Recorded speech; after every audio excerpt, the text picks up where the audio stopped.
మీ మనసును తిప్పారు, ఈ లోకం వైపుకి మీ ఆశలను తిప్పారు. అయితే గమనించండి, ప్రతిష్ఠించబడ్డ ప్రధానులను నేను అపవిత్రపరుస్తున్నాను, యాకోబు యొక్క సంతతిని శపించి తిని ఇజ్రాయేలుకును దూషణ పాలవడానికి అప్పగించాను. అంత నిందండి. ఒకడు పోస్ట్ పెట్టాడు,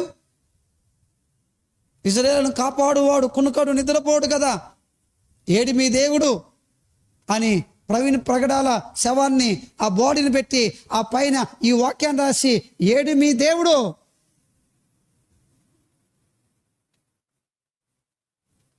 మరణము రాక తప్పదు, మరణం అవుతుంది, కానీ ఈ మరణం గురించి చింతించకూడదని మనకు తెలుసు. కానీ సమాజంలోని కునుకక కాపాడు దేవుడు అంటావు కదా, నా రాకపోకల యందు యెహోవా నన్ను కాపాడును అని అంటావు కదా, ఏడి ఆ రాకపోకల్లో కాపాడే ఈ బైబిల్ దేవుడు?